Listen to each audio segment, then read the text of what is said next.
রাত পোহালে কিন্তু রথযাত্রা এবং সেই কারণে প্রচুর ভক্তের সমাগম।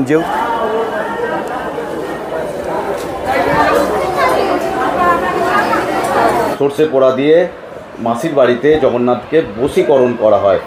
চলো আমি সুযোগ হলে তোমাদেরকে অবশ্যই বাড়িতে গিয়ে সেটা ভিডিও ক্লিপ। জগন্নাথ দেবকে দর্শন করলে আপনারা দক্ষিণা কালিকা হিসেবে দর্শন পারবেন, কারণ জগন্নাথ দেব স্নান যে মঞ্চ, সেই মঞ্চটা তোমাদের একটু দেখায়। পশ্চিমবাংলার সব থেকে প্রাচীন প্রায় 628 বছরের পুরনো রথযাত্রা তৈরিগুলো, তাই তো? হ্যাঁ, 3টে তৈরি কাজ হয়। আচ্ছা। আর 2টো তৈরি আমার এক্সট্রা থাকে। আচ্ছা, হ্যাঁ, দেখলে বুঝতে পারবেন যে এই জায়গাটা পুরো তামা কিনা। আচ্ছা আচ্ছা।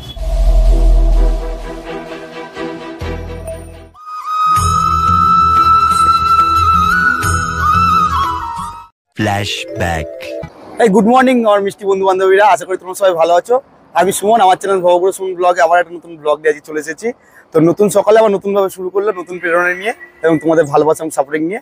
তো অলরেডি এখন দেখতে পাচ্ছ আমি আছি এই যে দিল্লি রোড, মানে আমাদের যে ন্যাশনাল হাইওয়ে। আমি এই সবেমাত্র মগরা 13 নম্বর রেলগেটটা পার করে এসে দাঁড়িয়েছি। এখান থেকেই আজকে আমি আমার জার্নি শুরু করবো এবং আমার জার্নির পথে দেখতে পাচ্ছ আমি আজকে যাবো কি আবার সেই বাইক জার্নি।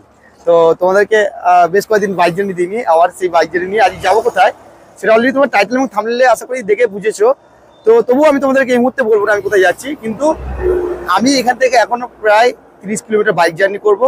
বাইক জার্নি করে এই মগরা থেকে যাবো শ্রীরামপুর, এবং শ্রীরামপুর থেকে কোথায় যাচ্ছি সেটা জানতে গেলে কি করতে হবে, ভিডিওটা শুরু থেকে শেষ পর্যন্ত দেখতে হবে। ভিডিওটা স্কিপ করলে কিন্তু চলবে না। আর ভিডিওটা ভালো লাগলে অবশ্যই লাইক কমেন্ট শেয়ার করতে ভুলো না। আর যারা আমার চ্যানেলে নতুন বন্ধু আছো তাতেই যে ঝটপট আমার চ্যানেলটি সাবস্ক্রাইব করে বেল আইকন নোটিফিকেশনটা অন করে নাও। তো চলো বন্ধুরা, বেশি কথা বাড়াবো না, কারণ অলরেডি একটু দেরি হয়ে গেছে যেখানে যাবো। তো চলো এখন জার্নিটা এখান থেকে শুরু করে 30 মিনিটে প্রায় বাইক জার্নি আমাকে করতে হবে। তো চলো সাথে থাকো, দেখতে থাকো, ভিডিওটাকে স্কিপ করো না। আশা করছি ভিডিওটা খুব ভালো হবে, এটুকুনি আশা রাখবো। তো চলো বেশি কথা না বাড়িয়ে এখান থেকে ভিডিও শুরু করছি। Let's start.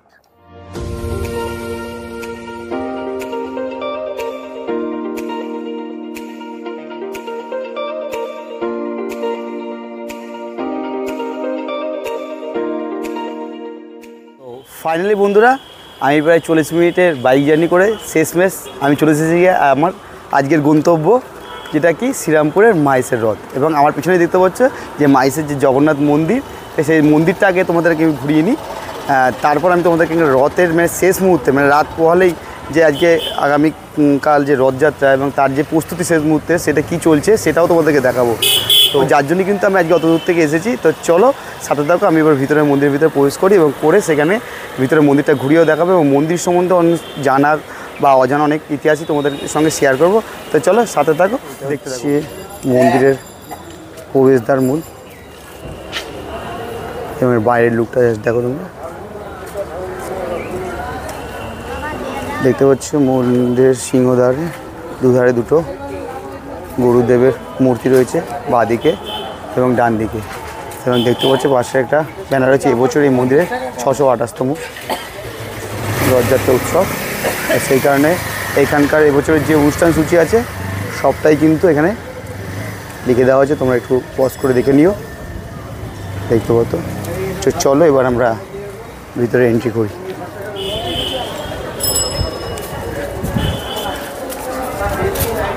দেখতে পাচ্ছ যথারীতি অনেক ভক্তের ভিড় এখানে। এবং এই যে মূল মন্দিরের যে নাট মন্দির যে তার সামনে দেখতে পাচ্ছ দুদিকে দুটো গৌরনীতার মূর্তি, সুন্দর দেখতে লাগছে। এবং মন্দিরে দেখতে পাচ্ছ কত ভক্ত সব ভিড় আছে। এদিকেও দেখতে পাচ্ছ যেহেতু রাত পোহালেই রথ উৎসব, সেই কারণে অলরেডি এখানে তোড়জোড় করে প্রস্তুতি চলছে কিন্তু মন্দিরের, সেই উঠেছে কত সুন্দর দেখতে পাচ্ছ। তো অ্যাটাক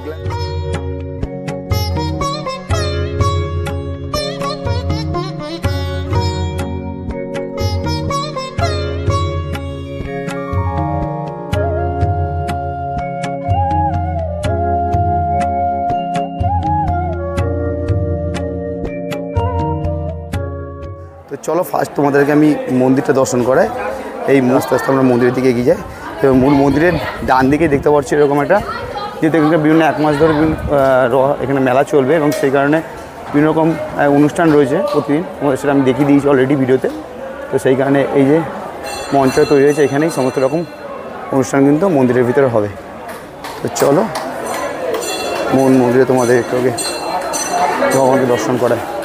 দেখতে পাচ্ছ অলরেডি প্রচুর মানুষের ভিড় কিন্তু।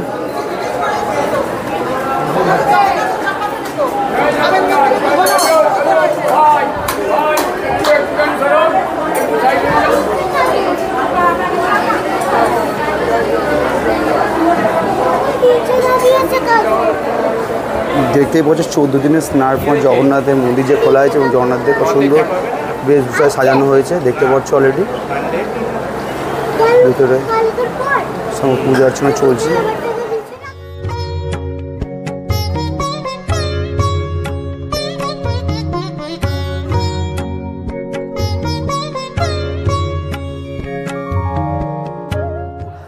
এর আগের ভিডিও তোমাদেরকে আমি দেখিয়েছিলাম যে স্নানযাত্রা উৎসবের পর 14 দিন কিন্তু জগন্নাথ দেব, বলরাম এবং সুভদ্রাকে তাদেরকে গৃহবন্দী রাখা হয় এবং তারপর 14 দিন পর তাদেরকে গৃহ থেকে বার করা হয়। সেই কারণে আজকে সেই দিনটা ছিল এবং সেই কারণে আজকে মন্দিরে প্রচুর ভিড়।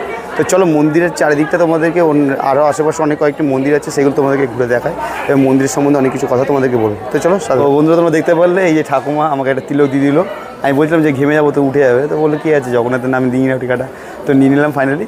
তো চলো এবার মন্দিরের মূল মন্দির, এই যে মূল মন্দির, তার বাদিকেই তোমরা দেখতে পারবে বিভিন্ন রকম মূর্তি আছে। এই যে মন্দির যিনি প্রতিষ্ঠাতা যোগানন্দ ব্রহ্মচারী, ওনার যে একটা মন্দির রয়েছে এবং ওনার একটা পাথরের মূর্তি কিন্তু এখানে প্রতিষ্ঠিত আছে, ফলে ধ্যানমগ্ন মূর্তি রয়েছে। নীলমাধবের মন্দির, তো সেটা একটু দর্শন করায়। দেখতে হচ্ছে শ্রী চৈতন্যদেব এবং এই যে দেখতে পাচ্ছি নীলমাধব, জগন্নাথ দেব এবং কৃষ্ণের উপরে ফটো রয়েছে, ছবি রয়েছে। আরেকটি মন্দির রামকৃষ্ণ পরমহংসদেবের মন্দির দেখতে পাচ্ছি। মাঝে রয়েছে রামকৃষ্ণ পরমহংসদেব এবং বাঁদিকে স্বামী বিবেকানন্দ এবং ডান দিকে সারদা মা। পাশেই রয়েছে আরেকটি মন্দির বজরংবলী এবং ভোলেনাথের মন্দির দেখতে পাচ্ছ। আর ভোলেনাথের মূর্তি রয়েছে বাঁদিকে বজরংবলী, ডান দিকে সমস্ত নারায়ণ শিলা রয়েছে। এই যে মূল মন্দিরের গেট থেকে ঢুকেই তোমরা বাঁদিকে দেখতে পারো এরকম ট্রাস্টি বোর্ড বা কার্যালয়, মানে এখানকার মন্দিরের যে অফিস ঘর, সেখানে তোমাদেরকে দেখায় অফিস ঘরের কাছে গিয়ে। এইখানে তোমরা এই যে অফিসে তোমরা যোগাযোগ করতে পারো, এখানে যারা কর্মকর্তারা আছেন তাদের সমস্ত ফোনের সেবায়িত আছেন, তাদের সবার ফোন নাম্বার আছে। এখানে বিভিন্ন অনুষ্ঠান পারপাসে মন্দির কর্তৃপক্ষের দান করতে হয় দেখতে পাচ্ছ। মন্দিরের ডান পাশেও আরও একটি মন্দির আমাদের দেখায়, পুররাজ মন্দির, মানে বড় ঠাকুরের যে মন্দির তোমরা দেখতে পাচ্ছ। এখানে একটা বড় ঠাকুরের মন্দির আছে এবং একটু জুম করে তোমার দেখায়, একটা মা কালীর মূর্তিও রয়েছে।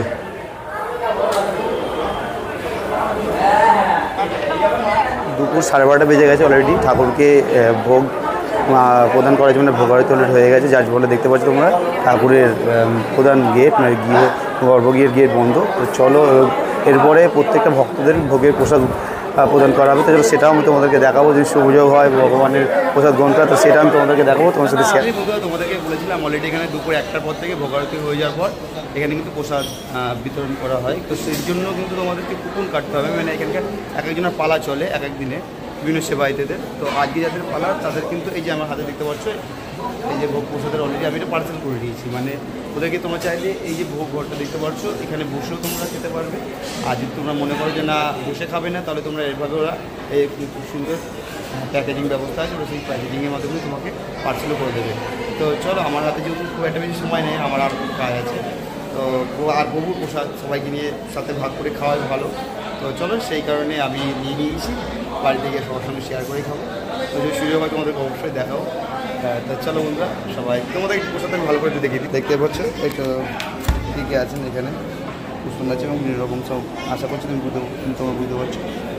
তো ফাইনালি বন্ধুরা, আমি এতক্ষণ তোমাদেরকে মন্দির ঘুরিয়ে দেখানো এসে আমার সৌভাগ্য বলুন, যেটাই বলুন না কেন, আমার সৌভাগ্য হয়েছে এখানকার এক সেবায়িত তথা এখানকার সম্পাদক দাদার সঙ্গে একটু পরিচয় করে দিই। ফার্স্ট তার নামটা বলুন। জয় জগন্নাথ, আমি পিয়াল অধিকারী, সম্পাদক মাইস জগন্নাথ মন্দির এবং প্রধান সেবায়িত পুত্র। আচ্ছা, তো তো শুনতে পারলে। তো চলো একটু প্রথম আমি দাদার সঙ্গে একটু এই মন্দির সম্বন্ধে, মানে এবছর দাদাদের মন্দিরের কততম রথযাত্রা উৎসব বা মন্দিরের কিছু ইতিহাস কথা একটু দাদার মুখ থেকে শুনি। দাদা বলুন। জয় জগন্নাথ। আজকে অমাবস্যা তিথি। আজকের দিনে মন্দিরের প্রভুর সম্পূর্ণরূপে আমাদের দরজা খোলা হলো।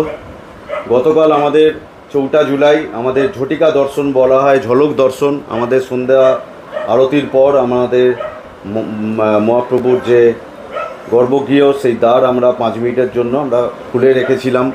সকল ভক্তগণেদের ভিড় ঢল নেমেছিল এবং সেই সময় আমাদের ঝলক দর্শন হয়েছিল। এবং আমাদের গতকাল থেকেই বিভিন্ন ভক্তিমূলক সঙ্গীতানুষ্ঠান, নৃত্যানুষ্ঠান, বাউল গান ইত্যাদি প্রতিদিন চলবে। আজকের দিনে অমাবস্যা তিথি। আজকের দিনে বলা হয় নবযৌবন নেত্র উৎসব। আমাদের হোমযজ্ঞের মাধ্যমে অভিষেক হলো জগন্নাথ মহাপ্রভুর, প্রাণ প্রতিষ্ঠা চক্ষুদান হলো। আমরা ওনাকে স্বর্ণালঙ্কারে ভূষিত করলাম, পুষ্পমাল্যে ভূষিত করলাম, ওনাকে সোনার মুকুট পরিয়ে দিয়েছি, ওনাকে বাজু পরিয়ে দিয়েছি, হাত পরিয়ে দিয়েছি, কানপাশা সব কিছু ওনাকে পরিয়ে দেওয়া হয়েছে। স্বর্ণালঙ্কারে উনি ভূষিত হয়ে রাজা সেজে উনি বসে আছেন এবং ওনাকে সকল ভক্তগণেরা আসছেন, ওনাকে মিষ্টান্ন নিবেদন করছেন। এই মিষ্টির মধ্যে গুটকে সন্দেশ এবং বালা সন্দেশ আমাদের মায়েসে অতি জনপ্রিয়, কারণ এই গুটকে সন্দেশ এবং বালা সন্দেশের সাথে মায়েসের জগন্নাথ দেবের ইতিহাস বিজড়িত হয়ে আছে। তার জন্য আমি উদ্যোগ নিয়েছি যে এই গুটকে সন্দেশ এবং বালা সন্দেশকে যেন জিআই ট্যাগ দেওয়া হয়। এই যত যা কাজ আজকের দিনে যে আমি সম্পাদক হিসেবে করতে পারছি, সম্পূর্ণ আমার পিতা সৌমেন অধিকারী, যিনি মায়েস জগন্নাথ মন্দিরের প্রধান সেবায়িত, ওনার অনুপ্রেরণা ছাড়া আমি কখনোই এই কাজ করতে পারতাম না। এবং সকল সেবায়িতবৃন্দের আমাদের সহযোগিতা আছে, সকল ভক্তগণদের সহযোগিতা আছে এবং জিআই ট্যাগ নিয়ে এটা লড়া হচ্ছে। এবং সাথে সাথে ইউনেস্কো থেকেও যেন স্বীকৃতি দেওয়া হয়, যেমন দুর্গাপুজোকে ইউনেস্কোর স্বীকৃতি দিয়েছে। তো কেন হোয়াই নট আমাদের মায়েসের রথযাত্রা উৎসব, যেটা which is 628 years old in world.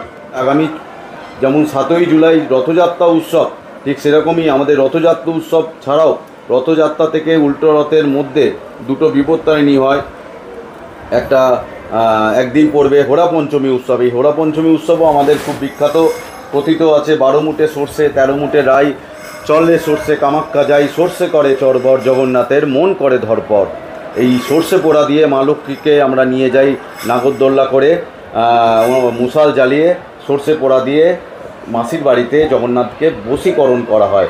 তাই জন্য বলা হয় মা লক্ষ্মী তো স্ত্রী, তাই জন্য মা লক্ষ্মী গিয়ে বশীকরণ করে আসেন জগন্নাথ দেবকে সর্ষে পোড়া দিয়ে। এই সর্ষে পোড়া নেবার জন্য অনেক ভক্তদের ভিড় নামে। এই সর্ষে পোড়া দিয়ে ওখানে বশীকরণ করা হয়।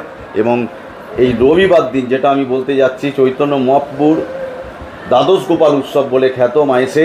এই মায়েসেতে হচ্ছে এটা রথযাত্রার মতনই আমাদের আরেকটা বড় উৎসব হচ্ছে দ্বাদশ গোপাল উৎসব। কারণ সোজা রথ থেকে উল্টো রথের মধ্যে চৈতন্য মহাপ্রভু আমাদের মায়েসে হরিনাম সংকীর্তন করেছিল তার দ্বাদশ গোপালদের নিয়ে, যেমন অভিরাম গোস্বামী, ধনঞ্জয় পণ্ডিত, কানাই ঠাকুর, পুরুষোত্তম ঠাকুর ইত্যাদিদের নিয়ে। যেমন কমলাকর ঠাকুর পিবলাই, আমরা হচ্ছি ঠাকুর কমলাকর পিবলাইয়ের বংশধর। কমলাকর ঠাকুর পিবলাই হচ্ছেন দ্বাদশ গোপালের পঞ্চম গোপাল, 64 মহন্তের অন্যতম মহন্ত, 6 চক্রবর্তীর অন্যতম চক্রবর্তী, দাপুর যুগের মহাবল সখা হচ্ছেন ঠাকুর কমলাকর পিবলাই। সেই ঠাকুর কমলাকর পিবলাইয়েরই আমরা বংশধর। আমি হচ্ছি 14তম পুরুষ, আমার বাবা হচ্ছেন 13তম পুরুষ এবং আমার দাদু স্বর্গীয় অমরেন্দ্রনাথ অধিকারী হচ্ছেন 12তম পুরুষ। আমরা এইভাবেই বংশ পরম্পরায় আমরা মহাপ্রভুর সেবা পূজা করে আসছি। আপনারা সকলে মিলে আসুন। 628তম ঐতিহাসিক মায়ের জগন্নাথ মন্দিরে আপনাদের সকল ভক্তগণদের জানাই সাদর আমন্ত্রণ। আগামী 7ই জুলাই সকাল 5টার সময় আমাদের মঙ্গল আরতি হয়ে যাবে। সকাল 8টার সময় আমাদের প্রভুর ভোগ নিবেদন হয়ে যায়। প্রতিদিনই যেমন 12টার সময় প্রভুর ভোগ নিবেদন হয়, সেই দিন সকাল 8টার সময় প্রভুর ভোগ নিবেদন হয়ে যাবে। প্রভু ভোগ খেয়ে তিনি সকল ভক্তগণদের দর্শন দেওয়ার জন্য তিনি নিজে বাইরে বেরিয়ে আসছেন চাতালে। তাই জন্য এটাকে বলা হয়, এবং তারপরে যে যাত্রা হচ্ছে এটাকে বলা হয় রথযাত্রা। এই জগন্নাথ দেব সকল ভক্তগণদের জন্য যে নিজে বাইরে বেরিয়ে এসে সকলকে যে দর্শন দিচ্ছেন, তাই জন্য এই রথে চড়ে যে উনি দর্শন দেন, তিনি নিজে বাইরে বেরিয়ে আসছেন বলে এটাকে রথযাত্রা বলা হয়। তাই জন্য এই রথযাত্রার দিন আপনারা সকলে মিলে আসুন, প্রভুর দর্শন করুন, জগন্নাথ দেবের কৃপালাভ গ্রহণ করুন। দুপুর 2টোর সময় আমাদের দামোদর হবে। এই আমাদের যে দামোদর যে নারায়ণ শিলা, উনিই তো নারায়ণ, কারণ সত্যযুগে উনিই নারায়ণ, তেতায় রামচন্দ্র, দাপরে কৃষ্ণ, আর কলিতে যেহেতু উনিই জগন্নাথ, উনি যুগে যুগে অবতীর্ণ হয়ে আছেন। প্রথম উঠবে আমাদের নারায়ণ শিলা, তারপরে উঠবে মা সুভদ্রা, তারপরে উঠবে বলভদ্রদেব, এবং তারপরে উঠবে জগতের নাথ, জগতের পিতা, পরম পিতা জগন্নাথ দেব। আমরা একে একে আমরা পহণ্ডি যাত্রা করে নিয়ে যাব মহাপ্রভুকে রথের ওপর, ওখানে পুষ্পমাল্যে ভূষিত করব, স্বর্ণালঙ্কারে ভূষিত করব। তিনি রাজা সেজে চলবেন মাসির বাড়ি। এবং এই যে মাসির বাড়ির যে আগামী 15ই জুলাই মাসির বাড়ি থেকে যে জগন্নাথ দেব যে জগন্নাথ মন্দিরে যে তিনি আসছেন, তিনি এই জগন্নাথ দেবকে যদি আপনারা দর্শন করেন রথের ওপর, সেই জগন্নাথ দেব দর্শন করলে আপনারা দক্ষিণা কালী হিসেবে আপনারা দর্শন পারবেন। কারণ কথাতেই আছে যে উগ্রতারা 16 পানি, সুভদ্রা মা ভুবনেশ্বরী, জগন্নাথ ও নীলাদ্রুত সাক্ষাৎ দক্ষিণা কালিকা। জগন্নাথ দেবকে দর্শন করলে আপনারা দক্ষিণা কালিকা হিসেবে দর্শন পারবেন, কারণ দক্ষিণ দিকে যে টান হচ্ছে, দক্ষিণমুখও যেহেতু টান হয়, তাই জন্য জগন্নাথ দেবের মধ্যেই সব কিছু। উনিই তো কলিযুগে, উনি জগন্নাথ, জগতের নাথ, জগতের পিতা, উনি যুগে যুগে অবতীর্ণ হয়ে আছেন। তাই জন্য আপনারা সকলে মিলে আসুন, রথের ওপর জগন্নাথ দেবকে দর্শন করবেন। জগন্নাথের দর্শনেই শুধু মুক্তি লাভ, আর কিছু চাই না। সবাই জানাই সাদর আমন্ত্রণ। সবাই ভালো থাকবেন, সুস্থ থাকবেন। জয় জগন্নাথ। জয় জগন্নাথ। তো বন্ধুরা, শুনতে পারলেন সম্পাদক মশাইয়ের মধ্যে আমরা সেবায়িত মশাইদের অনেক কিছুই তথ্য জানতে পারলাম, পুরো পরিষ্কার হয়ে গেল বিষয়টা। তো দাদাকে আমি শেষ করার আগে একটু বিষয় জানতে চাইবো, যেটা আমার কৌতূহল বসেই জানতে চাইছি। তো যেটা আমি শুনে এসেছি এখানকার আপনাদের যে জগন্নাথ মায়ের জগন্নাথ মন্দিরের সঙ্গে পুরী জগন্নাথ মন্দিরের সংযুক্ত কিছু যোগসূত্র আছে, সেটা সম্বন্ধে কিছু যদি বলেন। দেখুন, পুরী হচ্ছে নীলাচল, মাহেশ হচ্ছে নবনীলাচল। এটা স্বয়ং চৈতন্য মহাপ্রভুর দেয়া আখ্যা, এটা কোনো ব্যক্তির দেয়া আখ্যা নয়।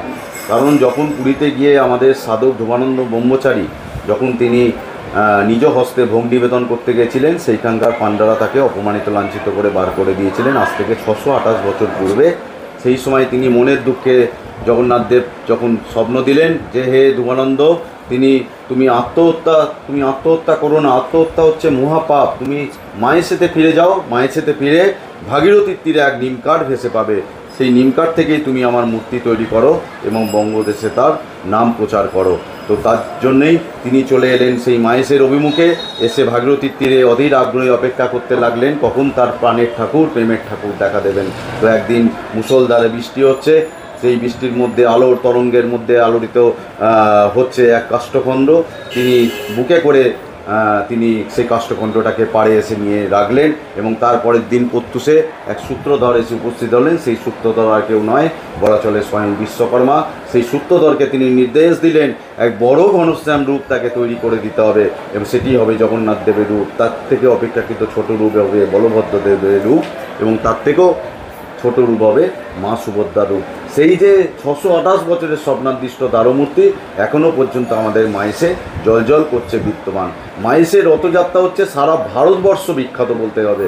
ভারতবর্ষের দ্বিতীয় বৃহত্তম রথযাত্রা হয় মায়েসে, এবং পশ্চিমবঙ্গের বৃহত্তম রথযাত্রা হয় মায়েসে, এবং পৃথিবীর মধ্যে বলতে হয় যে সারা পৃথিবীর মধ্যে অন্যতম প্রাচীনতম জগন্নাথ দেবের মূর্তি আমাদের মায়েসে জল করছে বিদ্যমান। তাই জন্য আপনারা সকলে মিলে আসুন, এই জগন্নাথ দেবকে আপনারা দর্শন করুন, আর কিছু করতে হবে না, এই দর্শন করলেই আপনারা মুক্তি লাভ করবেন। জয় জগন্নাথ। সবাই ভালো থাকবেন।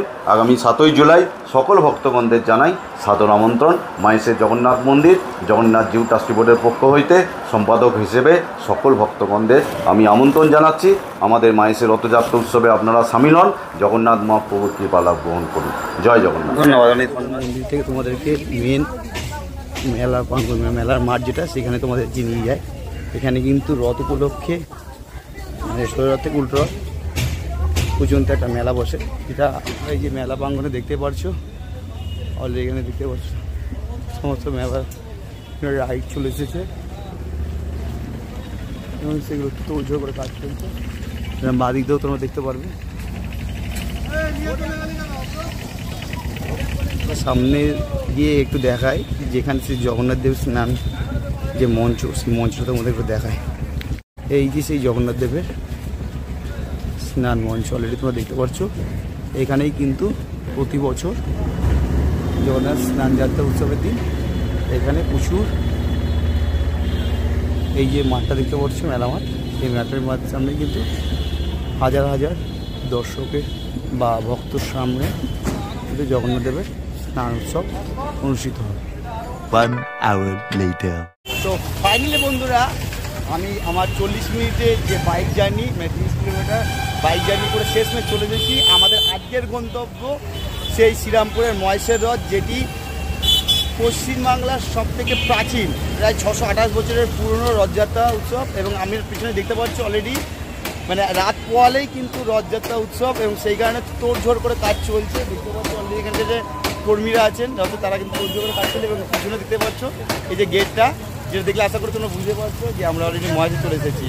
তো এখানকার চলো গিয়ে আমরা দেখি, মেনলি যেটা দেখানোর জন্য তোমাদেরকে আজকে এসেছি, যেহেতু আর একটা দিন বাদে মানে রাত পোয়ালেই কিন্তু রথযাত্রা অনুষ্ঠান, তো সেই কারণে শেষ মুহূর্তের যে প্রস্তুতি পর্ব চলছে তো সেটাই তোমাদেরকে দেখাতে মেনলি আমি এনেছি। তো চলো গিয়ে দেখি শেষ মুহূর্তে প্রস্তুতি কতদূর হয়ে রয়েছে সেটা তোমাদেরকে।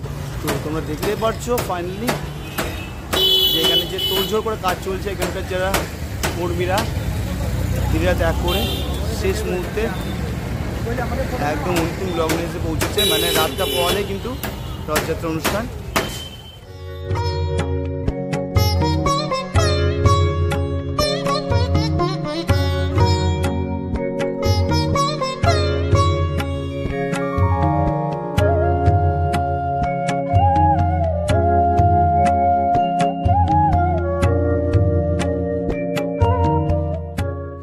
বলুন যে শেষ মুহূর্তে প্রস্তুতি চলছে, আপনাদের প্রস্তুতিটা কীভাবে? শেষ মুহূর্তে প্রস্তুতি চলছে, মোটামুটি অলরেডি কমপ্লিট হয়ে গেছে। আচ্ছা, কালকে আরো বিশেষ হচ্ছে যে চক্কর পক্কর যে ঝান্ডা ফান্ডাগুলো আছে সেগুলো রেডি করা হচ্ছে নিশ্চয়। আচ্ছা, ঠিক আছে, কালকে মোটামুটি 12টার মধ্যে আমি কমপ্লিট করে দেবো। আচ্ছা, যেহেতু কালকে শনিবার আছে, রোববার দিনকে রথ। আচ্ছা, বুঝতে পেরেছি। আচ্ছা, মানে আমরা মোটামুটি একটা হিসেব করে রেখেছি 2:30টার মধ্যে যাতে ঠাকুর আমাদের জগন্নাথ মহাপ্রভু যাতে আমরা তুলে দিতে পারি। আচ্ছা, তাহলে আমাদের চালাতে গেলে খুব সুবিধা হবে। আচ্ছা, কেন রাত্রি হয়ে গেলে না এই রাস্তা তো এদিক সেদিক আছে, চালাতে গেলে খুব অসুবিধা হয়। তার জন্য আমরা মোটামুটি 2:30টার মধ্যে সিলেকশনটা করি, পুরো রেডি করে দেবেন? একদম রেডি করে দেবো। আচ্ছা, আজকের মধ্যে রেডি হয়ে যাবে। কালকে আপনার ফুল সাজানো হবে পুরো। আচ্ছা, আমাদের যে ফুলের সাজগুলো আসবে সেগুলো সাজানো হবে। আমার ছেলেরাই করে, সব যারা কাজ করছে তারাই করে। আচ্ছা, বুঝতে পেরেছেন।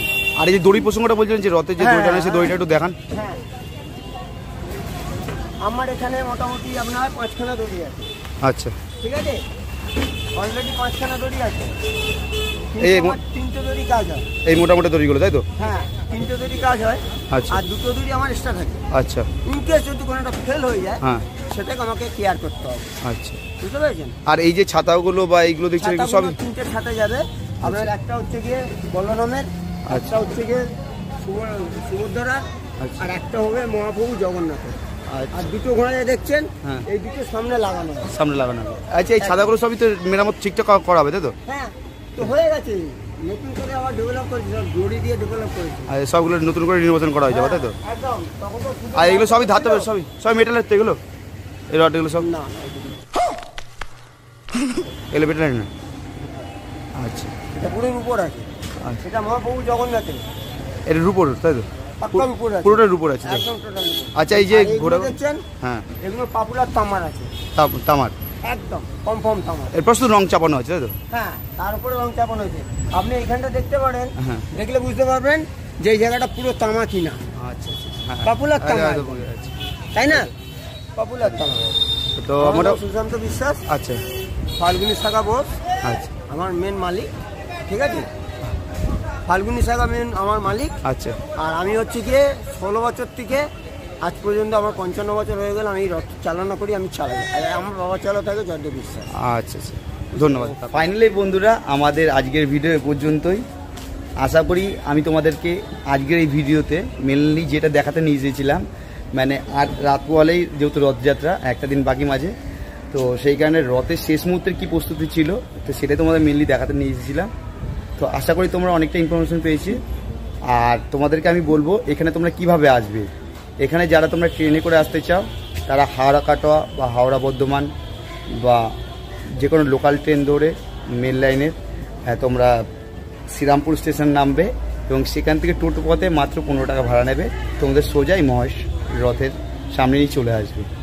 এবং যারা সড়ক পথে আসছে তারা NH2 মানে দিল্লি রোড বা গ্র্যান্ড ট্যাঙ্ক রোড মানে GT রোড ধরেও তোমরা খুব সহজে চলে আসতে পারবে শ্রীরামপুরে। তো চলো বন্ধুরা, যেহেতু রাতবেলায় রথযাত্রা, তা আমি চাইবো তোমরা অবশ্যই এসো, কেন এখানকার যে লাখো লাখো ভক্তদের ভিড়, সেই লাখো লাখো ভক্তের মধ্যে যেন তোমরা বা আমিও একজন ভক্ত হতে পারি সেই আশাই করব। তো আমিও চেষ্টা করব অবশ্যই এখানে রথযাত্রার দিন এসে আমি টোটাল ভিডিও কভার করার লাইভ চেষ্টা করব এখান থেকে, তো সেই আশাই রাখবো। তো তোমরা অবশ্যই এসো, কিন্তু তোমার সঙ্গে তোমাদেরও খুব ভালো লাগবে, কেন এটা হচ্ছে মেনলি আমাদের পশ্চিমবঙ্গের সবথেকে প্রাচীন রথযাত্রা এবং ভারতবর্ষের দ্বিতীয় জনপ্রিয় রথযাত্রা এবং যেটা বিশ্ববিখ্যাত রথযাত্রা মহাইশের রথ, ঠিক আছে। এটা হচ্ছে আগামী 7 তারিখ রবিবার দিন। তো অবশ্যই তোমরা এসো, আশা করি তোমাদের খুব ভালো লাগবে এত সুন্দর একটি প্রাচীন রথ দর্শন করতে সামনে থেকে। তো চলো বন্ধুরা, তোমাদের আজকে ভিডিওটা কেমন লাগলো সেটা অবশ্যই আমাকে একবার কমেন্টস করে জানিও। ভালো লাগলে অবশ্যই একটা লাইক এবং শেয়ার করো, কেন তোমাদের একটা লাইক কিন্তু আমাকে অনেকটাই প্রেরণা দেয়, কেন তোমাদের ভালোবাসার জন্যই কিন্তু এত দূর দূর ছুটে চলে আসি, তোমাদের জন্য নতুন নতুন কিছু নিয়ে চলে আসি, নতুন নতুন কিছু খোঁজার চেষ্টা করি। তো চলো বন্ধুরা, আজকের মতো এই পর্যন্ত। সবাই ভালো থাকো, সুস্থ থাকো। আর যারা আমার চ্যানেলে নতুন তারা অবশ্যই ঝটপট দিয়ে আমার চ্যানেলটি সাবস্ক্রাইব করে নিচে থাকা বেল আইকন নোটিফিকেশন অন করে দাও, যাতে নেক্সট কোনো ভিডিও আসলেই নতুন তোমাদের কাছে ফার্স্ট নোটিফিকেশন চলে যায়। তো চলো সবাই ভালো থাকো, সুস্থ থাকো। খুব তাড়াতাড়ি কিন্তু রথের নতুন ভিডিও নিয়ে আমি তোমার সাথে আসি। Tata, see you.